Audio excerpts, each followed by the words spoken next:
अनि सुधार हे भनेर हुन्छ तिम्रै काम लेट हुन्छ सबै हुन्छ यार लेट हुन्छ भने पार्टी नबनाउनु दाइ यार यार सुन्दर किन बोलेको के यार यार कराउँछलाई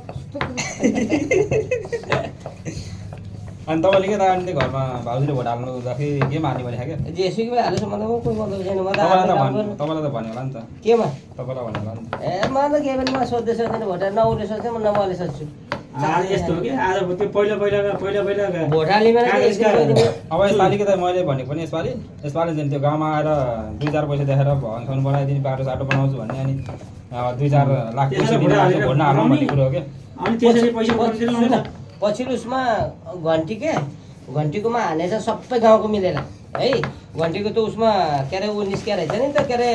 यो दमौलीको त सोनिमाले अघिले निक्लिया रहेछ सोनिमाले औले त्यो आएर के पनि गरेन गाउँमा न उ गर्ने न भाषण गर्नु न के गर्नु त्यसले बजारमा गएर त्यसले भने सबै हाले त्यही के अब त्यसमा हालेर गर त्यसमा त्यो आएर गाउँमा भाषण गर्न छ ल तिमीले हाल्यो जित्यो यसो यसपालि यसो गर त्यसलाई आएर सम्झाउनु पर्छ पर्दैन गाउँ घरमा त्यसको हातमा केही पनि आएको थिएन क्या त्यही भएर सुन न आएको थिएन अब गरेपछि पहिले भोट हालेपछि जिताएपछि त आउनु परेन अब आउनु परेन अब जितायो भने अब के गर्छ आउनु परेन अब आउनु पर्छ नि अब आउँछ अब आउनु पर्छ काङ्ग्रेस आएर पुरो के गरेर गइसक्यो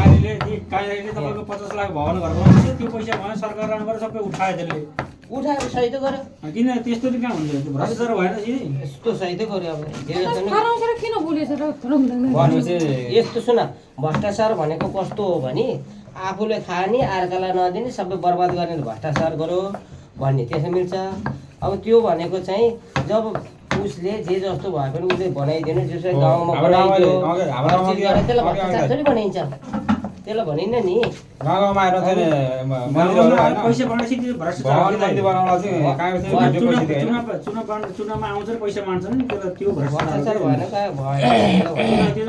त्यो पैसा दिएर भोट किनेको हो क्या पैसा दिएर भोट किनेको भन्ने त अर्कै कुरो हुन्छ र त्यहाँ पैसा दिएर भोट किनेको हाम्रो भनाइ के हो भने पैसा पाउने मान्छे राम्रो चाहियो पैसा दिएर भोट किन्ने भनेको कस्तो भनिन्छ नि जो पहिला त उ आएको थिएन मिठोको कापड नगरेर के रामचन्द्र पौडेलको मिठो हुने यो मलाई त्यस्तो लाग्यो नि रामचन्द्र पौडेलको दाहिने हात थिएन अशोक बाहुन गुदिङ गाउँको क्या त्यसको त दाहिने हात हो नि त रामचन्द्र पौडेलको त्यसले चाहिँ झोला पैसा बोकेछ र चुनावको उसमा सबैमा एमालेमा भोट हाल्न भनेर सबैजना तयार भएको ऊ चाहिँ भोलिपल्टि चुनाव चाहिँ आज बेलुका जति सबै गाउँमा भोट हालेर राति पैसा बाँडिदिनेछ अनि त्यहाँबाट त सर्को पल्टिहाल्यो त्यहाँबाट बेलुका त ऊ त बेल भन्छ नि त्यहाँ केटाहरू सक्दै यसले त पैसा बनाएर त 2200 झ्याप्छु पैसा लुट त्यसको पैसा लुट दिए 3-4 लाख हो त्यस्तोले भन्छ भ्रष्टाचार हेर गाउँमा सहयोग पनि नगर्ने गाउँमा रोड पिच बाटो खाने पानीबाट लिएर हर चिजबाटलाई भवन सवन लिएर गाउँको समितिबाट लिएर हर चिजबाट लिएर केही पनि नबनाउने अब बिग्रेको बाटोलाई पनि नबनाउने बिचमा त पैसा ल्याएर सबै भोट माग्दै हिँड्ने भन्छ भ्रष्टाचार त्यो भनेको चाहिँ हामीहरूको भनेको खुल्ला आपमा सबै खुल्ला आपमा मेयरमा जो कि एउटा सुन त भाइ म एउटा भन्छु बस के हो भने त्यो हामीहरूको सभा आउँछ नि जस्तो मिटिङ आउँछ जस्तो म जिल्लाबाट यति अरब आउँछ अरबबाटै एउटा जिल्लालाई यति अरब भन्छ नि त्यति अरब भनेपछि अनि त्यो जिल्लामा बाट फेरि त्यो एउटा जिल्लामा कतिवटा वडाहरू छन् कतिवटा छ त्यो बाँडी डिभाइड गर्दाखेरि हाम्रो उसमा चाहिँ त्यसले चाहिँ अरूले नहेरिकन हाम्रोमा चाहिँ यो गरिब छ यो ठाउँमा चाहिँ गरिब छ यस्तो छ भनेर भोट दिइहाल्यो के अरे त्यसमा छ भनेर त्यसले चाहिँ आधा भक्त पारिदियो के त्यही भएर त्यो देखेको पछि गएको क्या सबै त्यो तपाईँले भनेको कुरो एकदम अहिलेसम्म भनेको कुरो तपाईँको राम्रो छ कुरो के हो भने यहाँ नीति नियम राम्रो मान्छे चाहियो भनेर भन्ने कुरो मात्र हाम्रो मैले के भनेको छु भने लौ त नि तिमी घन्टीको मान्छे भयो होइन ल म ऊ भएँ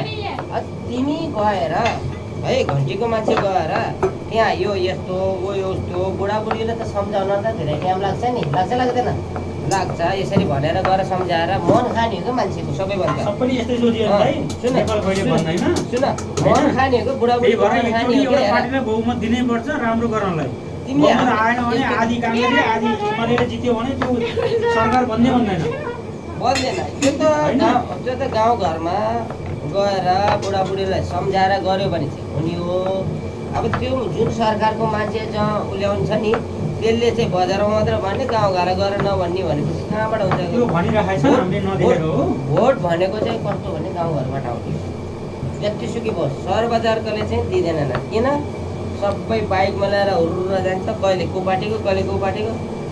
मलाई पनि हेर बाइकमा 1000 रुपियाँ तेल हालिदियो खाना फेरि कहिले एमालेको उसमा के अरे ऊ लाउन क्या नारा लाउन हुर्र गछु अनि कहिले फेरि काङ्ग्रेसको नारा लाएर नि फुर्र गछु अब काम छैन होइन बाइकमा तेल चाहिँ हाल्दियो तपाईँको तेल हालिदियो तेल हालेपछि मलाई यताउता जान पुगिहाल्यो होइन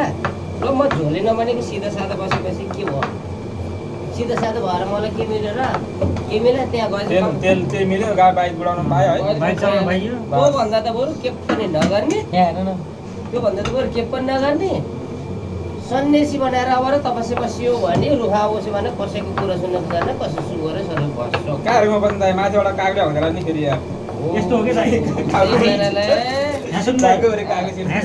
एकछिन नबोल्नु त ल। हामी धरतीमा जन्मिए पछाडि हामीले पनि देशको लागि एउटा न एउटा योगदान दिनुपर्छ क्या हेर्नुहोस् कुरा बुझ्नु हो नि। एकजना त भाइ पुरस्कार आएपछि दिइहालिन्छ नि जसरी यस्तो होइन नि। यो भिडियो एमालेर घन्टीको लपडा बनायो यसरी हाम्रो है म त कतै त्यो कसैको लफडा होइन। म त कतैपट्टि हाम्रो एमाले न घन्टी न राजवादी म त हेर्ने तमासा अब के हेर्ने हो के कसले के गरे खाने हेर कुनै पनि ठिक छैन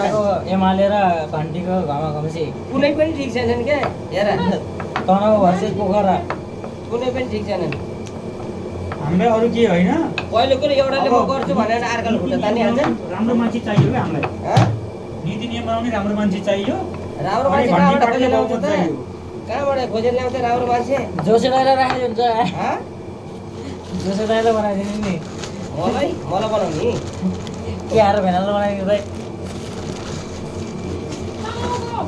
हार भेनालाई बनायो कस्तो हुन्छ एकजना जेसँग पढ्न आउँदैन हाम्रो अन्दाज चाहिँ गर्ने नीति नियम बनाइन्छ त्यही भएर त्यो त केपी शर्मा ओली जस्तै भयो नि हामी त। एउटा कुरो सुन जो पढ्न आउँदैन जो दिमाग आउँदैन भन्छौ नि त्यो मान्छेलाई कस्तो हुन्छ भने पढ्न नआउने मान्छेलाई अब धेरै नपढेको मान्छेले के हुन्छ भने आफ्नो हिसाबले राम्रो चलाउँछ हेर धेरै पढ्न आउने मान्छे धेरै ज्ञान हुन्छ सबैको कुरो सुन्छ सबै कुरो सुन्छ दिमाग चलाउँछन् आफ्नो विदेशी कुरो सुन्छ र त्यहाँबाट त पैसा खुसुक्क आफ्नो नाममा त्यहाँमा अरूले चाहिँ खुसुक्क भनिदिन्छन् अनि फेरि बुझाउने बेला गाउँघरको त बुढाबुढीहरूलाई समाजमा नआउने बुढाबुढी इङ्ग्लिस भनिदिन्छन् बुढाबुढी चाहिँ सुनेर बस्छन् समाजमा आउँदैनन् विदेशी भाषा बोलिदिन्छन् त्यहाँ समाजमा आउँदैनन् त्यही भएर सबैको छोरी हाम्रो छोरी पढाउनु पर्यो। अनि हो के अरे यसले भनेको भने जस्तो आज त अब हुन्छ हो के अरे यसले भने ठिक हो के अरे भने जस्तो हुन्छ अब त्यहाँबाट गयो देशमा बुढाबुढी सम्झेको बल्ल सम्झिने भए पो बुढाबुढीले ओहो होइन बाबु यो यस्तो हो नि त हामी त यस्तै थियौँ बुढाबुढीको पनि जवाब आओस् न अहिलेसम्म लो काहीँ भाषण गर्दा बुढाबुढीको कसैले सम्झे सम्झाएनन् अब बुढाबुढीको बिचमा फेरि त्यस्तै झोले हुन्छन् हेर तिनीहरूले हुन्छन् तिनीहरूलाई 2-4 पैसा मासुर भात मिलेको हुन्छन् अनि तिनीहरूले फेरि बुढाबुढीले यो यस्तो भने आउन् के हेर्नुहोस् अब यो बाटो जा भन्दाखेरि यो बाटो जा भने आउन् के तिमीहरू त अलि बुढाबुढी भयो कान सुन्दैनौ भनिदिन्छन् बस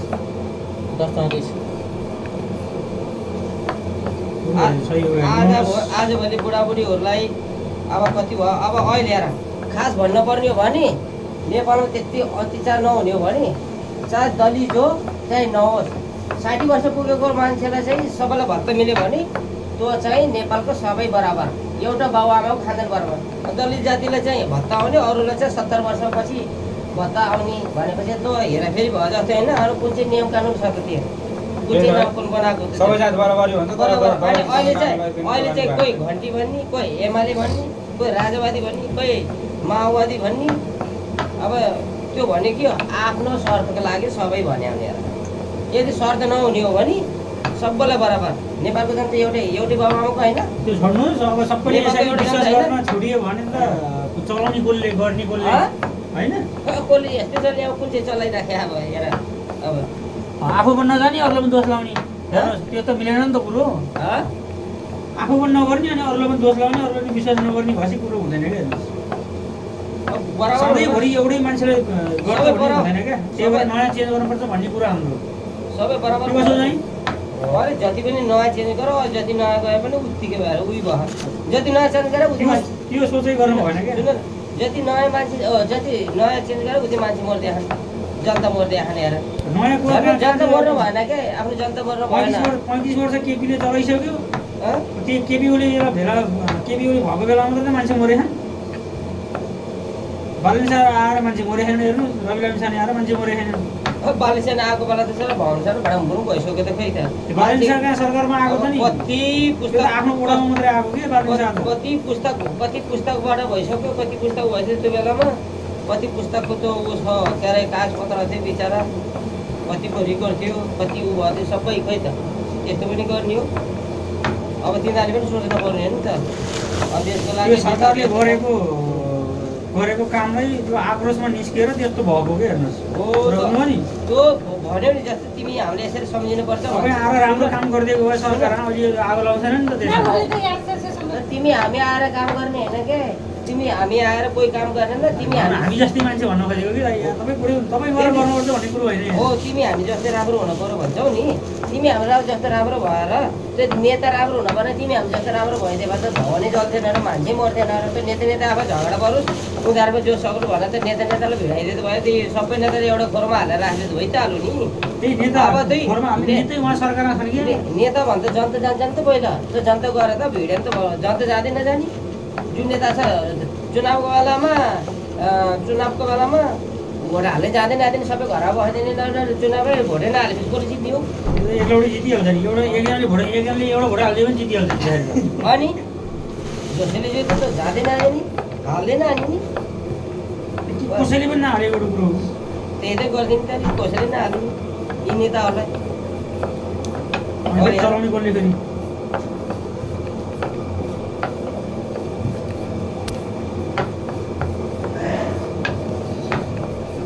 अहिले तिमी आफै हेर न सबै विदेशी सिस्टम सबै विदेशी सिस्टम अहिले ल्याउनु पऱ्यो नि डिजिटल जमाना ल्याउनु परेन भनेको धेरै पनि मान्छेको के छ भने सबै विदेशमा पढेर आएको जुन ठाउँमा पढ्यो त्यसको सपोर्ट गर्छ हेर तिमी पनि अब नेपालमै बसिरहेको यता त गऱ्यौ भने चाहिँ तिमी नेपाल आफ्नै हो तिमी पनि इन्डियामा बस्यौ भोलि आएर गऱ्यो भने जहाँ बस्यो हो तिमीले त्यहाँ जहाँ काम गरे त्यहीँ तिमीले नेपालमा गऱ्यो त्यही कुरो त्यहाँ त यस्तो गरेर मैले काम गरेको थिएँ यस्तो गरेर थिएँ यस्तो गरेको थिएँ तिमीले त्यहीँको कानुन चलाउने त्यहीँको काम लगेर चलाउने त्यस्तै विदेशमा जहाँ जुन मान्छे जुन देशमा गएर पढाइ लेखाइ गरेर त्यही विदेशको काम ल्याएर त्यही लगाएर ठोकिदिने हो अगर नेपालमा अनि त्यहाँबाट कहाँबाट हुन्छ त भन आफ्नो नेपालको काम नेपालमा बोल्दै पऱ्यो बाउ आमाले कसरी दुध पिलाएको थियो गाई भैँसीको दुध दुहाएर अब जहाँ पढे पनि त्यहाँ गएर बरु पैसा खर्च गर्ने अनि बाउ आमाले चाहिँ यसरी दुध पिलाएको थियो यसरी बरु एउटा भैँसी किन्दामा बाउ आमाले यसरी दुध पिलाएको पनि बरु दुइटा भैँसी किनिदिन पऱ्यो अलि धेरै दुध त खान पाइन्छ भन्ने सोचाइ हुनु पऱ्यो क्या यो नै कि अब बाउ आमाले भैँसी किनेर दुध खायो त अब भैँसा चाहिँ नकिन्ने अब बाउ आमालाई भैँसा चाहिँ नकिन्ने हो विदेशबाट पैसा आउँछ कि यसो गर्नु उसो गरेर विदेशी कानुन लगाएर विदेशी ठोकिदिएपछि कहाँ हुन्छ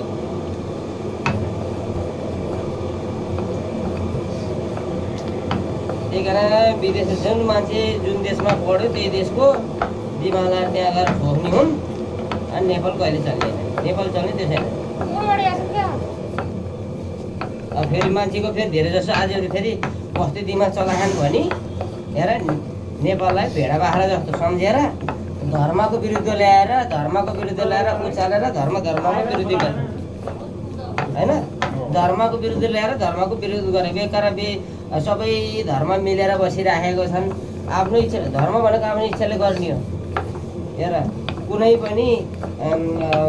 पनि अब काम गर्दाको सबैजना मिलेर काम नगरेको त आफ्नो कामै बन्दैन आफू एक्लै गर्छु भने मिल्दै मिल्दैन सबैजना मिलेर बसिरहेको गएर त्यहाँ बिचमा ए तँ यस्तो रहेछ तँले उसले यस्तो भन्यो उसले यस्तो भन्यो ऐ तँलाई यस्तो भन्दा त हेरेर बसेको भने एउटा गएर उसलाई लडाउने गऱ्यो ऊ त मान्छे सबैजना त सिधा हो क्या र मलाई के भएको भनेर झन् आपसमा लड्ने ऊ फुत्त भाल्दिने यो हो कि सबैभन्दा धेरै पढेको धेरै बुद्धिमानी भएको भनेको अब यताबाट त भएन यताबाट लडाइँ लगाएर भए पनि अब उछल पुछल गरेर भने यसरी चाहिँ गर पऱ्यो र पछि चाहिँ म गएर ट्याक्क गरेर चाहिँ पहिला लडाउने पछि चाहिँ आफू गएर वकिल बनाएर सट्ट ल है यसो गर्नु भने यस्तो भनेर सम्झाउने पहिला लडाउने गएर आफै चोर आफै वकिल आफै पुलिस बनाएर पछि कहाँ हुन्छ यस्तो छन् कि नेपालमा हेर जहाँ सबै मिलिरहेकोले कसले भर्काउने अनि फेरि गएर बनाउने त्यो सबै सबै पार्टीको खेल। मान्छेले गर्छन् है यो होइन त्यही भएर चाहिँ मलाई पार्टीको कुरो ननिकाल भनिरहेको छु। तिमी चाहिँ यो फलाना